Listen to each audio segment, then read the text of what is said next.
बयान सुने आप। बिला ताखीर बिला तमहीद मैं अपनी गुफ्तगू का आगाज कर रहा हूं।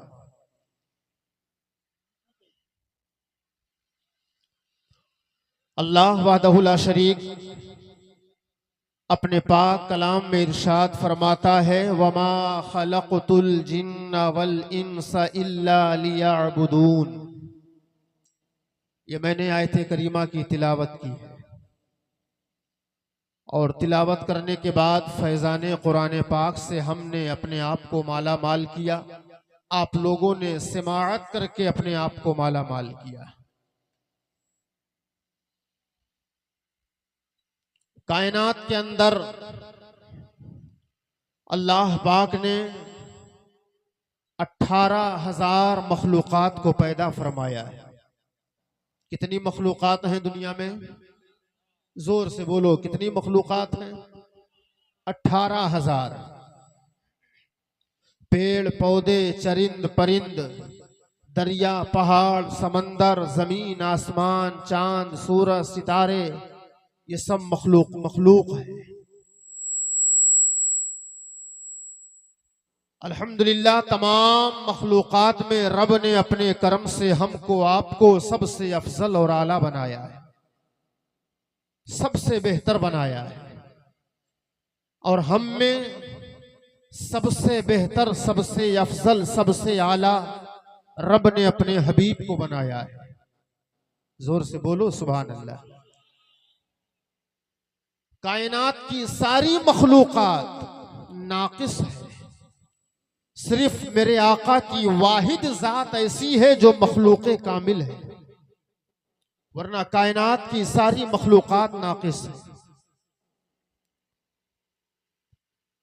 कायनात की सारी चीजों को रब ने बनाया, अपनी मर्जी से बनाया है। हमको आपको किसने पैदा किया है? जोर से बोलो, किसने पैदा किया? अल्लाह पाक ने पैदा किया। ये बताओ, अपनी मर्जी से रब ने पैदा किया है कि आपकी मर्जी से आपको बनाया है? अपनी मर्जी से पैदा किया ना। रब ने सबको, सारी कायनात को अपनी मर्जी से बनाया है, लेकिन अपने हबीब को अपने हबीब की मर्जी से बनाया है। जोर से बोलो सुभान अल्लाह। जो लोग कहते हैं नबी हमारी तरह है, मैं उन्हें समझाना चाहूंगा, हमको आपको सबको रब ने अपनी मर्जी से बनाया है, लेकिन अपने हबीब को अपने हबीब की मर्जी से बनाया है। मैं तो घंटा आधा घंटा बोल के चला जाऊंगा, सुबह कोई ये कहेगा कि वो जो हजरत आए थे इतनी बड़ी बात बोल दी, कोई दलील नहीं। तो हम लोग अपनी बातों के पीछे मुकम्मल ठोस दलील रखते हैं। इसकी दलील क्या है? हमको आपको सबको रब ने अपनी मर्जी से बनाया है। पढ़ो कुरान पाक की आयत। अल्लाह वाहदहु ला शरीक फरमाता है, हुवल्लज़ी युसव्विरुकुम फिल अरहामी कैफ यशा।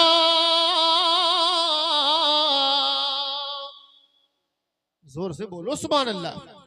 वही है जो माओ के पेट में तुम्हारी सूरतें बनाता है, कैफ यशा, जैसा वो चाहता है।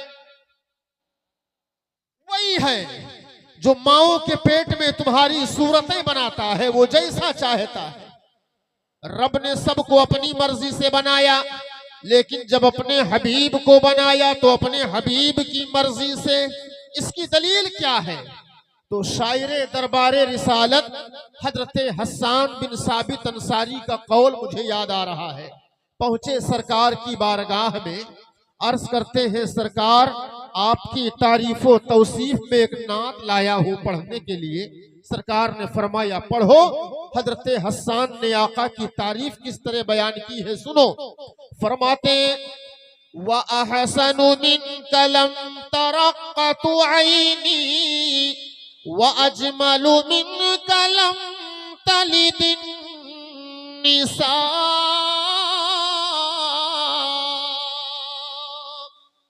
हजरत हसन बिन साबित अंसारी अर्ज करते हैं, या रसूल अल्लाह, मेरी आंखों ने आपसा हसीनो जमील नहीं देखा। जोर से बोलो सुभान अल्लाह। मेरी आंखों ने आपसा हसीनो जमील नहीं देखा। या रसूल अल्लाह, मेरी आंखें देखें तो कैसे देखें, किसी माँ ने ऐसा बच्चा जना ही नहीं है। खुलिक़्ता मुबर्रअम मिन कुल्ली ऐबिन। या रसूल अल्लाह, दुनिया के तमाम नकायसो उयूब से आप पाक पैदा फरमाए गए। कान्नका कद खुलिक़्ता कमा तशा। या रसूल अल्लाह, आप ऐसे पैदा किए गए जिस तरह आप चाहते थे। बोलो दलील है कि नहीं है? अलग से हदीस लाने की जरूरत नहीं है। सहाबी का कौल हमारे लिए हदीस का दर्जा रखता है, हदीसे मौकूफ है। अल्हम्दुलिल्लाह, ये सहाबी का कौल हदीस का दर्जा रखता है। सहाबी ने बता दिया, रब ने सारी कायनात को अपनी मर्जी से बनाया है, लेकिन जब अपने हबीब को बनाया तो अपने हबीब की मर्जी से बनाया। अब आला हजरत सरकार ने इसका तर्जमा किया है। आला हजरत सरकार फरमाते हैं, तेरे तो वस्फ़ो ऐबे तनाही से है परी, हैरान हूँ मेरे शाह में, क्या क्या कहूँ तुझे, हैरान हूँ मेरे शाह में। जोर से बोलो सुभान अल्लाह, और मचल के बोलो सुभान अल्लाह। अल्लाह पाक ने सारी कायनात को बनाया, 18,000 मखलूकात को बनाया, लेकिन सबको पैदा करने में कोई न कोई हिकमत है, कोई न कोई मकसद है। एक जर्रे को अगर बनाया है तो उसमें भी हिकमत है, मकसद है। ये माइक जो आपके सामने रखा हुआ है जिसमें हम बोल रहे हैं, इस माइक को बनाने का मकसद ये है कि जब इसमें बोला जाए तो आवाज दूर तक फैले। बोलो यही मकसद है ना? बोलो यही मकसद है कि नहीं है? यार जोर से बोला करो। माइक बनाने का मकसद ये है कि जब मैं इसमें बोलूंगा तो आवाज दूर तक जाएगी। अब अगर माइक से आवाज दूर तक मैं ना पहुंचा सकूं तो माइक बनाने का कोई मकसद हल होगा? बोलो हल होगा। ये आपके सामने बड़ा बड़ा साउंड रखा हुआ है, इसका मकसद ये है कि जब माइक में बोला जाएगा तो उसके जरिए से आवाज में गमक पैदा होगी, आवाज दूर तक जाएगी। जिस कालीन पर आप बैठे हुए हो, मैटी चटाई पर, इसको बनाने का मकसद ये है कि इसको बिछा के इस पे बैठा जाएगा। सब लोगों के सरों पे टोपियां हैं, टोपी बनाने का मकसद ये है कि इसे मुसलमान अपने सर पर लगाता है, अपने सर पर रखता है। इसी तरह हर चीज के बनाने में हिकमत है, हर चीज के पैदा करने में हिकमत है। अल्लाह पाक ने 18,000 मखलूकात को पैदा फरमाया। सारी मखलूकात को बनाने में बड़ी हिकमतें पोशीदा हैं। हर काम में उसकी हिकमत है, बंदों के समझ में आए या ना आए। लेकिन सवाल ये है, मेरे मौला, इस कायनात को तू किसके लिए बनाया? ये जमीन किसके लिए बनाई गई? ये आसमान किसके लिए बनाया गया? ये चांद सूरज सितारे किसके लिए बनाए गए? मौला, ये हवाएं किसके लिए पैदा की गई? ये फजाएं किसके लिए पैदा की गई? मौला, ये जमीन पर मजबूतो मुस्तहकम पहाड़ किसके लिए बनाया गया? मेरे माबूद, ये जमीन पर मोटे पतले दरख्त किसके लिए बनाए गए? मेरे माबूद, ये जमीन का बिछौना किसके लिए बिछाया गया? मेरे मौला, ये आसमान का शामियाना किसके लिए बनाया गया? आओ मैं तुम्हें बताऊं, अपने नसीबे पर नाज करो। रब ने सारी कायनात को हमारे आपके लिए बनाया। जोर से बोलो सुभान अल्लाह। हमारे आपके लिए बनाया है। कैसे? पढ़ो कुरान की आयत, अल्लाह वादउला शरीक फरमाता है, या अय्युहन नासुअबुदू रब्बकुमुल्लज़ी खलक़कुम वल्लज़ीना मिन क़ब्लिकुम लअल्लकुम तत्तक़ून। अल्लाह पाक फरमाता है, ए लोगो तुम इबादत करो उस रब की जिस रब ने तुम्हें पैदा किया है। क्या बोला करो सुभान अल्लाह। नहीं बोलोगे तो मैं यहां से जाऊंगा तो आप लोगों की बहुत शिकायत करूंगा, वरना बोला करो, जोर से बोलो सुभान अल्लाह। सुनोगे तकरीर? अभी सुनोगे? जोर से बोलो, दिल खोल के बोलो, इंशाअल्लाह मैं भी बोलूंगा। अब मैं हदीस पढ़ने की मेरी बारी आ रही है, सुनेंगे आप हदीस इंशाअल्लाह। अल्लाह पाक फरमाता है, ए लोगो तुम उस रब की इबादत करो जिस रब ने तुम्हें पैदा किया है। वल्लज़ीना मिन क़ब्लिकुम, उस रब की इबादत करो जिस रब ने तुमसे पहले वाले लोगों को पैदा किया। लअल्लकुम तत्तक़ून, क्यों इबादत करें? इबादत इसलिए करो ताकि तुम परहेजगारों में से हो जाओ। अल्लाह पाक फरमाता है, अल्लज़ी जअल लकुमुल अर्ज़ फ़िराशा, उस रब की इबादत करो जिस रब ने तुम्हारे लिए जमीन का बिछौना बना दिया। वस्समा बिना, उस रब की इबादत करो जिस रब ने तुम्हारे लिए आसमान का शामियाना बना दिया। व अनज़ल मिनस समाई माअ, उस रब की इबादत करो जिस रब ने तुम्हारे लिए आसमान से पानी नाजिल किया। फ़अख़रज बिही मिनस समराति रिज़्क़न लकुम, ए लोगो उस रब की इबादत करो जिस रब ने तुम्हारे रिज़्क़ के लिए जमीन का सीना चीर कर फलों को पैदा फरमा दिया। क्या कहने, बहुत खूब, सुभान अल्लाह। अल्लाह पाक फरमाता है, वसख्खर लकुमुल लैला वन्नहार, अल्लाह पाक फरमाता है ये दिन को मैंने तुम्हारे लिए मुसख्खर किया, रात को तुम्हारे लिए मुसख्खर किया।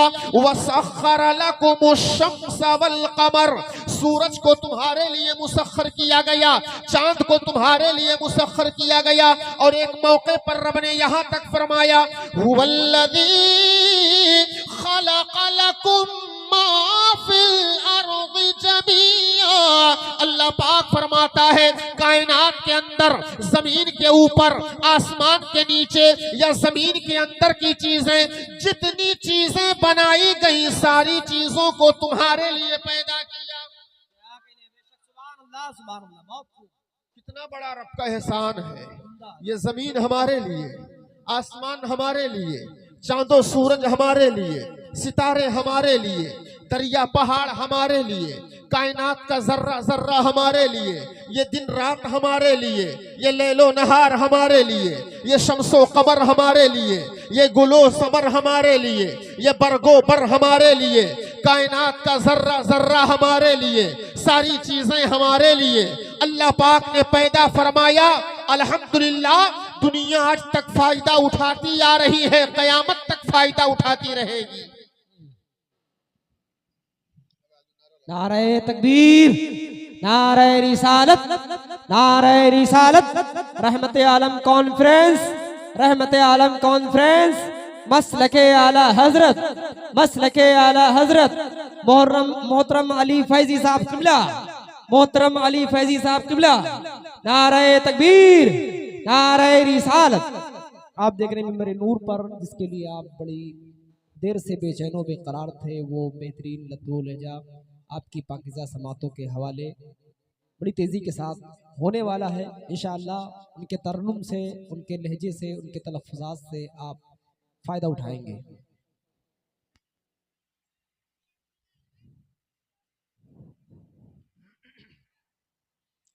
मेरे ख्याल से शायद अब आप लोगों को सुकून मिल गया होगा, है ना? मेरे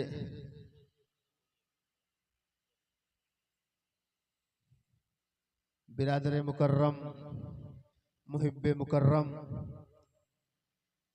और अजीम सनाखा और अजीम शोहरत याफ्ता नात खां, हर नौजवानों के दिलों की धड़कन हजरत कारी मोहम्मद अली फैजी साहब क़िबला की आमद हो गई है। आप देख रहे हैं इंशाअल्लाह मेरे बाद फौरन हजरत पढ़ेंगे, हम और आप सुनेंगे इंशाअल्लाह।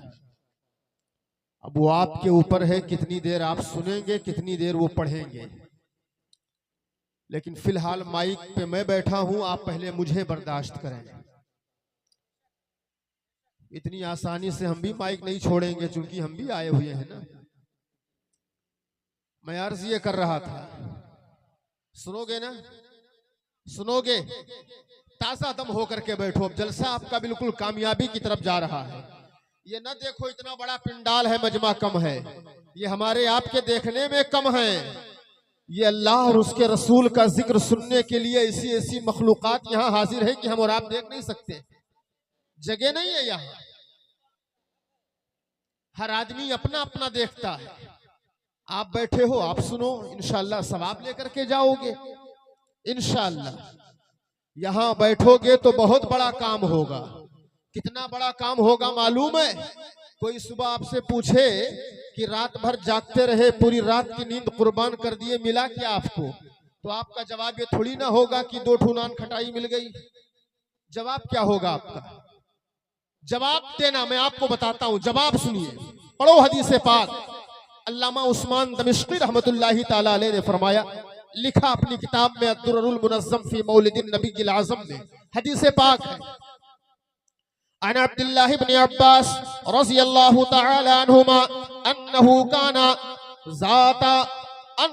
काना युबअसु ज़ाता यौमिन फी बैती वक़ाइया विलादती सल्लल्लाहु तआला अलैहि व आलिहि वसल्लम फ़इज़ा जाअ अन्नबी सल्लल्लाहु तआला अलैहि व आलिहि वसल्लम क़ाला हल्लत लकुम शफ़ाअती। हजरत अब्दुल्लाह इब्न अब्बास रज़ी अल्लाहु ताला अन्हुमा से हदीस मरवी है। वो फरमाते हैं कि हम चंद सहाबा एक जगह बैठकर नबी की मीलाद मना रहे थे। बोलो सुभान अल्लाह, जोर से बोलो सुभान अल्लाह। सहाबा क्या कर रहे थे? क्या कर रहे थे? मीलाद मना रहे थे। मीलाद किसे कहते हैं? यही जो हम और आप किए हुए हैं। और वो मीलाद में कह क्या रहे थे, मीलाद में कर क्या रहे थे? हजरत अब्दुल्लाह इब्न अब्बास फरमाते हैं उनके मीलाद मनाने का अमल ये था, अन्नहु काना यहमदु अन यहकानु यहमदून अल्लाह अलैहि। हजरत अब्दुल्लाह इब्न अब्बास फरमाते हैं मिलाद शरीफ मनाने का मकसद ये था, और मिलाद शरीफ इस अंदाज से मना रहे थे, अल्लाह की हमदो सना बयान कर रहे थे, नबी पर दुरूदो सलाम पढ़ रहे थे, अपनी कौम को आपस में बशारतें सुना रहे थे, नबी की आमद की बशारतें सुना रहे थे। और इसी असना में मेरे आका तशरीफ ले आए। यहाँ से हमें सबक मिलता है, जहाँ मीलाद की महफिल होती है वहाँ नबी तशरीफ लाते हैं, वहाँ सरकार तशरीफ लाते हैं। ये सबक मिल रहा है और हम अकीदा भी यही लेकर के मीलाद मनाते हैं। सुना है आप हर आशिक के घर तशरीफ लाते हैं, सुना है आप हर आशिक के घर तशरीफ लाते हैं। मेरे घर में भी हो जाए चरागा या रसूल अल्लाह, मेरे घर में भी हो जाए चरागा या रसूल अल्लाह। अब आगे के लफ्ज़ सुने। मेरे आका तशरीफ लाए और जब मेरे आका ने देखा मीलाद की महफिल सजी हुई है, रब की हमदो सना बयान की जा रही है, रब की तस्बीहो तक़दीस का ऐलान किया जा रहा है, मुझ पर दुरूद की तिलावत हो रही है, मेरे आका का दरियाए करम जोश में मेरे आका ने फरमाया, ओ मेरे सहाबा, मीलाद मनाने की वजह से हल्लत लकुम शफाअती, ओ मेरे सहाबा, तुम पर मेरी शफाअत हलाल हो गई। सुभान अल्लाह, सुभान अल्लाह। अब मैं आपको बताना ये चाहूंगा, सहाबा मिलाद मना रहे हैं कब? 1400 साल पहले आका की जाहिरी हयात में। और सहाबा ने जिस तर्ज पर मिलाद मनाया, उनका अंदाज ये था, जब महफिल सजती थी अल्लाह की हम्दो सना बयान करते थे, बेईमाना सुभान अल्लाह माशा अल्लाह अल्हम्दुलिल्लाह बोलते थे। हम लोग भी बोल रहे हैं। सहाबा नबी पर दुरूदो सलाम पढ़ते थे, हम लोग भी पढ़ रहे हैं। सहाबा नबी की आमद की बशारतें सुना रहे थे, अल्हम्दुलिल्लाह हम लोग भी नबी की आमद की बशारतें सुना रहे हैं। नबी की बातें कर रहे हैं, नबी का जिक्र कर रहे हैं। रब का फजल है। कहना ये चाहता हूँ, सहाबा मिलाद मनाए तो आका की शफाअत के हकदार हो जाए, शफाअत हलाल हो जाए। मसला ये है, जैसे सहाबा ने मिलाद मनाया वैसे हमने भी मनाया है। जब वो सहाबा नबी की शफाअत के हकदार हो सकते हैं, तो मिलाद की बरकतों की बुनियाद पर इंशाअल्लाह मिलाद हम यहाँ मनाएंगे। कल बरोसे क़यामत नबी की शफाअत के हकदार हो जाए। सुभान अल्लाह, सुभान अल्लाह। नारे तकबीर, नारे रिसालत, जिक्र मिलादे मुस्तफा, रहमते आलम कॉन्फ्रेंस, मसलके आला हजरत। अब कोई पूछे क्या मिला, तब बताना क्या मिला। इसका फल यहाँ नहीं वहां मिलेगा। बात अलग जा रही है। मैं अर्ज ये कर रहा था, रब ने जमीन हमारे लिए बनाई है, रब ने जमीन हमारे आपके लिए बनाई है, रब ने आसमान हमारे आपके लिए बनाया, चांद सूरज सितारे हमारे आपके लिए बनाए गए, दरिया पहाड़ हमारे आपके लिए बनाए गए, समंदर दरिया दरख्त सारी चीजें हमारे लिए। जैसा कि कुरान का फरमान है, कुरान की आयत है जो मैंने आपको सुनाया। अब मैं आपसे सवाल ये करना चाहता हूँ, अल्हम्दुलिल्लाह हम लोग तो फायदा उठा रहे हैं। जमीन हमारे लिए, आसमान हमारे लिए, चांदो सूरज हमारे लिए, सितारे हमारे लिए, दरिया पहाड़ हमारे लिए, शजरो हजर हमारे लिए, गुलो समर हमारे लिए, बरगो बर हमारे लिए।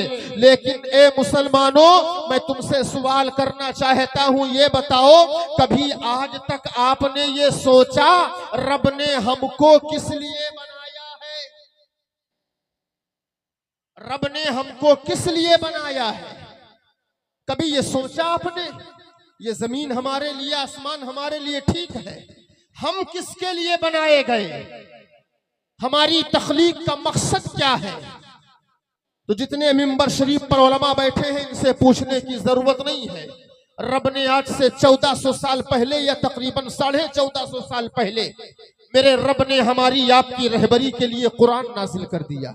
कुरान ही से पूछा जाए, और कुरान वो है अल्हम्दुलिल्लाह कि कुरान के अंदर कायनात के जर्रे जर्रे का बयान है।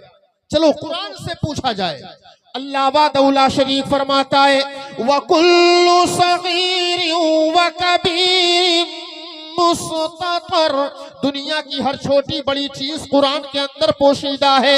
एक जगह मेरा रब फरमाता है, वला रत्बिन वला याबिसिन इल्ला फी किताबिन मुबीन। दुनिया की हर खुशको तर शय, दुनिया के तमाम सवालात के जवाबात कुरान के अंदर मौजूद हैं। एक जगह मेरे रब ने फरमाया, वनज़्ज़लना अलैकल किताबा तिबयानन लिकुल्लि शै। मेरा रब फरमाता है, मेरे हबीब, हमने जो कुरान आप पर नाजिल किया उसमें सारी चीजों का बयान दे दिया, सारी चीजों का बयान कर दिया। क्या मतलब? कुरान में कायनात के जर्रे जर्रे का बयान है, जमीन का जिक्र कुरान में है, आसमान का जिक्र कुरान में है, चांदो सूरज का जिक्र कुरान में है, सितारों का जिक्र कुरान में है, सारी चीजों का जिक्र कुरान में है, नमाज रोजे का जिक्र कुरान में है, काबे मदीने का जिक्र कुरान में है, हमारा आपका जिक्र कुरान में है, इंसानों हैवान का जिक्र कुरान में है। कयामत तक जितनी चीजें दुनिया में आएंगी या जितनी चीजें होके खत्म हो गई, नहीं, सारी चीजों का जिक्र कुरान के अंदर मौजूद है। तो चलो कुरान से पूछा जाए, ए कुरान तू हमारा रहबर है, ए कुरान तू हमारा रहनुमा है, ए कुरान तू हमारा मुक्तदा है, ए कुरान तू हमारा पेशवा है, ए कुरान जरा तू फैसला कर दे, जमीनों व आसमान की चीजों को रब ने हमारे मफाद के लिए पैदा किया, हमको किस लिए पैदा किया गया, हम किस लिए बनाए गए। रब का कुरान अल-ऐलान कह रहा है, ए पूछने वालों जानना चाहते हो तुम्हारी तख्लीक का मकसद क्या है, तुम किस लिए पैदा किए गए हो। पढ़ो कुरान की आयत, रब का कुरान कह रहा है, वमा खलक़तुल जिन्ना वल इंसा इल्ला लियअबुदून। रब ने फरमाया मैंने इंसान और जिन्नात को अपनी इबादत के लिए पैदा किया।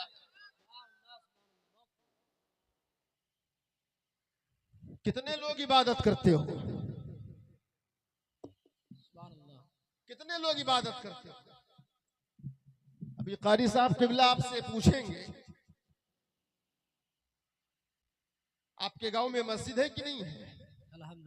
मस्जिद है ना। यहां से लोग कमाने के लिए बाहर भी जाते होंगे, बोलो जाते हैं कि नहीं जाते। सऊदी, दुबई, कतर, ओमान जाते हैं कि नहीं जाते। यार जोर से बोलो, जाते हैं। किस लिए? दौलत हासिल करने के लिए। आज तक आपने ये नहीं पता लगाया हमें दौलत मिलेगी कहां। कमाने तो निकल गए लेकिन दौलत मिलेगी कहां ये आपने नहीं सोचा। कहां मिलेगी दौलत। आओ मैं एक हदीस सुनाता हूं आपको, दौलत कहां मिलेगी। हदीस कुदसी है।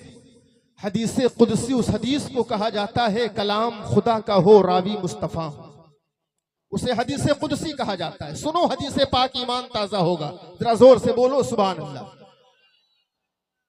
अल्लाह पाक फरमाता है, या इब्न आदम तफर्रग लिइबादती अमला सदरक गिना।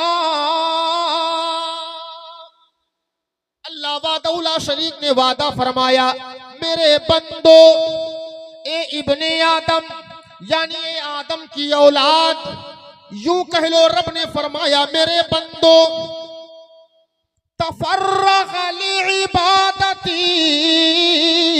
अल्लाह पाक फरमाता है अगर तुमने मेरी इबादत के लिए फुर्सत निकाली, अय्यामे मशगूलियत में से, अपने तमाम तर मसरूफियात में से मेरी इबादत के लिए वक्त निकाला, रुखसत निकाली, मेरी इबादत के लिए टाइम निकाला, वक्त निकाला, यानी मेरी इबादत की नमाज पढ़ी। अल्लाह पाक फरमाता है अमला सदरक गिना। मेरे रब ने वादा फरमाया नमाज की बरकतों की बुनियाद पर मैं तुम्हारे सीने को गिना से भर दूंगा। यूं समझो रब ने वादा फरमाया मैं तुम्हें मालदार बना दूंगा। रब का वादा है। किसका वादा है? जोर से बोलो, रब का वादा है। अल्लाह वादउला शरीक फरमाता है वा असुद्दु फक़रक, मैं तुझसे मोहताजी को दूर कर दूंगा, तंगदस्ती को दूर कर दूंगा, गुर्बत को दूर कर दूंगा।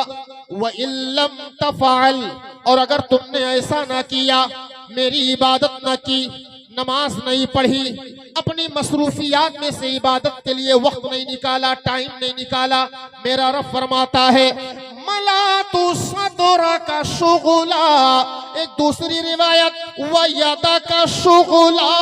अल्लाह पाक फरमाता है नमाज न पढ़ने का अंजाम ये होगा तुम्हें दुनिया के कामों में उलझा दूंगा, तुम्हारे हाथों को दुनिया के कामों से भर दूंगा। वलम असुद्दु फक़रक, मैं तुमसे मोहताजी को दूर नहीं करूंगा, गुर्बत को दूर नहीं करूंगा, तंगदस्ती को दूर नहीं करूंगा। क्या मतलब? रब के फरमान ने हमारी रहबरी की है। ए लोगों, अगर दौलत चाहते हो कहीं जाने की जरूरत नहीं है। अगर हकीकत में दौलत के ख्वाहिशमंद हो, मेरा रब वादा कर रहा है आओ मेरे घर में ज्यादा नहीं 5 टाइम सर सजदे में रख दो, तुम्हारी इबादत कबूल होगी। इधर तुम इबादत करते मेरे दामन की मुराद से भरता, मैं भरता चला जाऊं। सुभान अल्लाह, सुभान अल्लाह। मेरे रब ने वादा फरमाया। और कैसे दामन भरता है, मैंने पढ़ा था किताब में, हजरत सय्यदुना हबीब अजमी रहमतुल्लाहि ताला अलैह एक बहुत बड़े बुजुर्ग हैं, बहुत बड़े बुजुर्ग हैं। इनका काम यह था कि जंगल से लकड़ियों को काटते थे, बाजार में बेचते थे, लेकिन इनके दिल में खौफे खुदा ऐसा घर किया हुआ था। 24 घंटा जब मौका मिलता, जब रब की बारगाह में दुआ करना, इबादत करना, नमाज पढ़ना, बस यही उनका काम था। गरीबी इतनी थी, तंगदस्ती, मुफलिसी इतनी थी। सुने तवज्जो से, सुनेंगे, जोर से बोलो, हाथों को उठा के बोलो सुभान अल्लाह, और जोर से बोलो सुभान अल्लाह। बस मेरे बात फौरन इंशाअल्लाह कारी साहब क़िबला आने वाले हैं। सुने आप, बड़ी गरीबी की जिंदगी थी, बड़ी तंगदस्त जिंदगी थी हजरत हबीब अजमी रहमतुल्लाहि ताला अलैह की।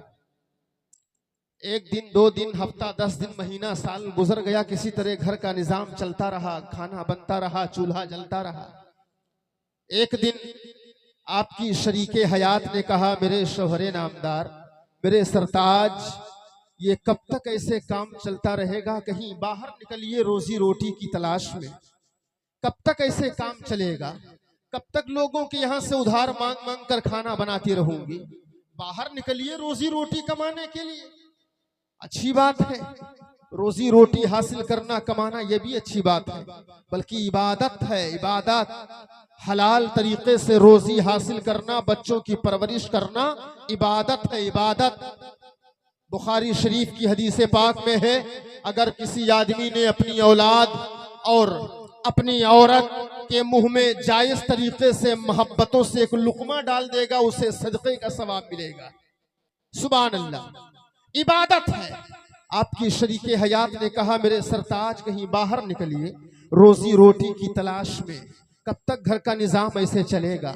हजरत हबीब अजमी रहमतुल्लाहि ताला अलैह घर से बाहर निकल पड़े। एक झोला लेते हैं, झोला लेके घर से बाहर निकल पड़े। जा रहे थे कहीं बाजार में काम की तलाश में, रास्ते में पहुंचे, इरादा बदल दिया, निकल गए जंगल की तरफ।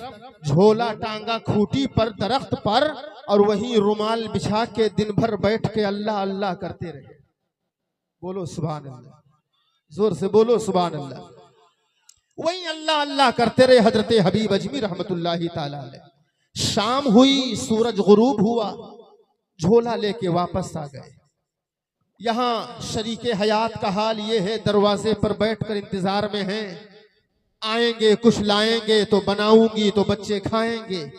लेकिन हाल ये है, कुछ न काम किए ही नहीं तो मजदूरी मिले कहां से? खाली हाथ वापस आ गए। पहुंचे घर, बीवी ने पूछा क्या हुआ? बहाना बता दिया, गया था। होता है कभी मजदूरों को काम नहीं मिलता है। बोले काम नहीं मिला, कल देखेंगे। बोले कोई बात नहीं, आज नहीं तो कल, लेकिन काम पर जरूर जाना। हजरत हबीब अजमी रहमतुल्लाहि ताला अलैह दूसरे दिन वही झोला लेकर फिर बाजार की तरफ चल देते। कुछ दूर गए थे, पीछे पलट कर देखा, घर निगाहों से ओझल हुआ, रास्ता बदल दिया। जंगल में उसी जगह पहुंच गए, झोला रखा अलग, रुमाल बिछा के फिर दिन भर अल्लाह अल्लाह करते रहे। शाम हुई, फिर खाली हाथ वापस घर आ रहे हैं।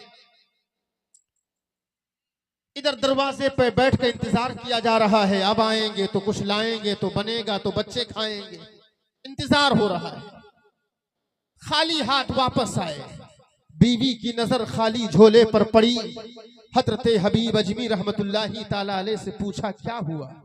हजरत हबीब अजमी रहमतुल्लाहि ताला अलैह ने बड़ा मासूमाना जवाब दिया। फरमाते, मेरी शरीके हयात, ओ मेरी राज़दारे खलवत, सुनो, कल भी काम पे गया, आज भी काम पे गया। कल तो काम ही नहीं मिला, आज काम मिला तो मालिक नहीं मिला, कल देखेंगे। कहा ठीक है, आज की भी मजदूरी ले लेना। तीसरा दिन आ गया, झोला लिए चले बाजार की तरफ। चंद कदम चले थे, पीछे मुड़कर देखा, घर निगाहों से ओझल हुआ, रास्ता बदल दिए, जंगल की तरफ चले गए। उसी जगह पहुंचे, झोला अलग रखा, रुमाल बिछाया, अल्लाह अल्लाह करने लगे। दिन खत्म हो गया, सूरज डूब गया, शाम हो गई, खाली हाथ वापस आ गए। बीवी ने पूछा आज क्या हुआ? हजरते हबीब अजमी फरमाते हैं काम भी मिला, मालिक भी मिला, लेकिन मजदूरी कल मिलेगी। आज कल मिलेगी मजदूरी। कहा ठीक है, कोई बात नहीं, कम से कम काम पे तो जा रहे हो, कल ले आना मजदूरी। 4 5 दिन 6 दिन 7 दिन 8 दिन 10 दिन चलता गया, चलता गया, चलता गया। हद यहां तक आ पहुंची, आपकी शरीके हयात ने कहा सुनो, ये आम औरतों का मसला होता है, फितरत की बात है। कहा सुनो, 8-10 दिन से हफ्ते गुजर गए, इसी तरह की बातें की जा रही है, लेकिन कल अगर मजदूरी नहीं मिली तो घर वापस पलट के मत आना, घर वापस पलट के मत आना अगर मजदूरी नहीं मिली तो। हजरते हबीब अजमी चले गए, झोला उठाए बाजार की तरफ जा रहे थे, पहुंचे, घर निगाहों से ओझल हुआ, रास्ता बदल दिया। पहुंचे कहां? उसी जगह झोला रखा, अलग रुमाल बिछाया, बैठ के अल्लाह अल्लाह करने लगे। मुझे बताओ, जो बंदा हमेशा रब को याद करेगा, क्या रब उसकी दुआओं को रद्द करेगा? बोलो, रब उसकी दुआओं को रद्द फरमाएगा? हजरते हबीब अजमी रहमतुल्लाही ताला अलैह का हाल ये है, सुबह हो, शाम हो, दोपहर हो, दिन हो, रात हो, सिर्फ अल्लाह अल्लाह, अल्लाह अल्लाह, अल्लाह अल्लाह, अल्लाह अल्लाह। हदीस पाक में है, हजरते मौलाए कायनात फरमाते हैं, आका व मौला सल्लल्लाहु ताला अलैहि वसल्लम ने इरशाद फरमाया, रब ने वादा लिया है, ओ मेरे बंदो, अगर रूए जमीन पर तुम ईमानी जिंदगी गुजारना शुरू कर दो, मैं तुम्हारे लिए आसमानों से बरकतों के दरवाजे खोल दूंगा, बरकतें नाजिल हो जाएंगी। ये रब ने वादा फरमाया है। ईमानी जिंदगी गुजार कर देखो, अल्लाह पाक ने वादा फरमाया। हजरते हबीब अजमी रहमतुल्लाही ताला अलैह जंगल में है, वहीं से बीवी की बातें दिलो दिमाग में गर्दिश कर रही हैं। हाथों को उठाया रब की बारगाह में, अर्ज गुजार होते, मेरे मौला, मेरे माबूद, मेरे माबूद, मेरे माबूद, मैं अपनी इबादत का बदला नहीं मांगता, मैं अपने सजदे का सिला नहीं मांगता, मैं क़ियामो रुकूओ सुजूद का बदला नहीं मांगता, मेरे मौला तस्बीहो तहमीदो तक़दीस का बदला नहीं मांगता, मेरे माबूद मैं अपनी इबादत का बदला नहीं मांगता, लेकिन मेरे मौला तू कादिरे मुतलक है, मेरे घर के हाल से तू खूब वाकिफ है। मेरे माबूद बस इल्तिजा ये है, मेरे मौला अपने हबीब के तुफैल मेरे घर की गुर्बत को दूर फरमा दे। इतनी दुआ थी, मेरे घर की गुर्बत को दूर फरमा दे। अल्लाह पाक ने रब की तरफ से भेजा हुआ एक फरिश्ता एक झोला अशरफी लेकर पहुंचा इनके घर। कहां? हजरते हबीब अजमी के घर। दरवाजे पे दस्तक दिया, खटखटाया, और जब खटखटाया आवाज आई, कौन? कहा तेरे शौहर के मालिक का भेजा हुआ मजदूर हूं, मजदूरी लेकर के आया, दरवाजा खोलो। दरवाजा खोला गया, एक झोला भर के अशरफी हाथ में पकड़ाया, वापस चले गए। देखा झोला, कहा अशरफी सोने का सिक्का, मेरे शौहर का मालिक कितना बड़ा दाता है, कितना देने वाला है। एक हफ्ता हुआ काम पे जाते हुए एक झोला भरकर अशरफी झोले को टांग दिया खूंटी पर।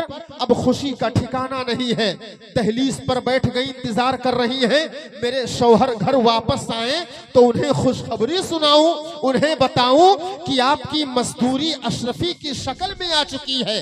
इधर हजरते हबीब अजमी का हाल ये है, जंगल में बैठे हुए हैं, सूरज पे नजर जा रही है। जब सूरज जैसे जैसे डूबने के करीब हो रहा है, हैरत बढ़ती जा रही है, परेशान होते जा रहे हैं। बदिलो दिमाग में यही है कि जब घर वापस जाऊंगा तो बीवी को जवाब क्या दूंगा। बीवी ने तो यही कहा है ना कि आना तो खाली हाथ वापस मत आना, आज जवाब क्या दूंगा। हजरत हबीब अजमी रहमतुल्लाही ताला अलैह शाम हो गई, खाली झोला लेकर घर की तरफ चले। दो कदम चलते हैं रुक जाते हैं, फिर चलते हैं फिर रुक जाते हैं। शायद कोई तरकीब बन जाए, शायद कोई सोच ऐसी पैदा हो जाए। दो कदम चलते हैं रुक जाते हैं, दो कदम चलते हैं रुक जाते हैं। जरा तवज्जो के साथ सुनना। हजरत हबीब अजमी रहमतुल्लाही ताला अलैह चलते जा रहे हैं, चलते जा रहे हैं।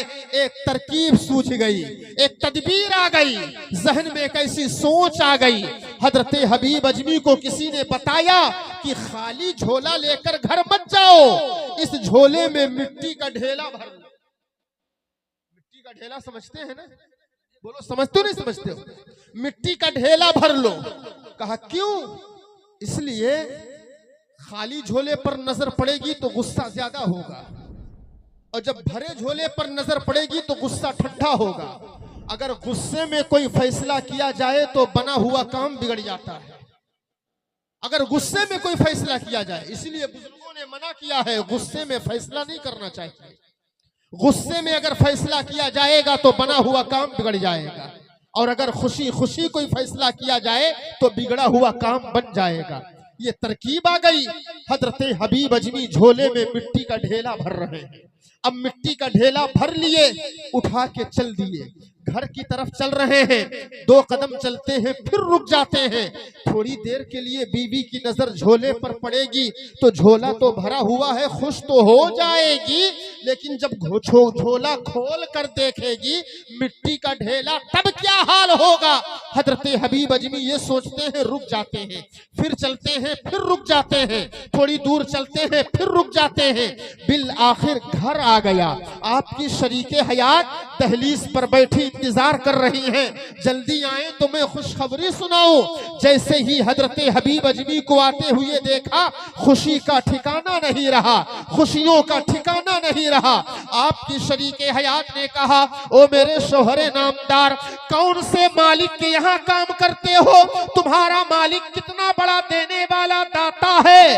आज सुबह एक झोला भरकर अशरफी घर आई है, घर पर किसी ने पहुंचाया है, मजदूरी कह करके देके गया है, और एक झोला तुम भी भर के ला रहे हो। कौन मालिक है इतना देने वाला?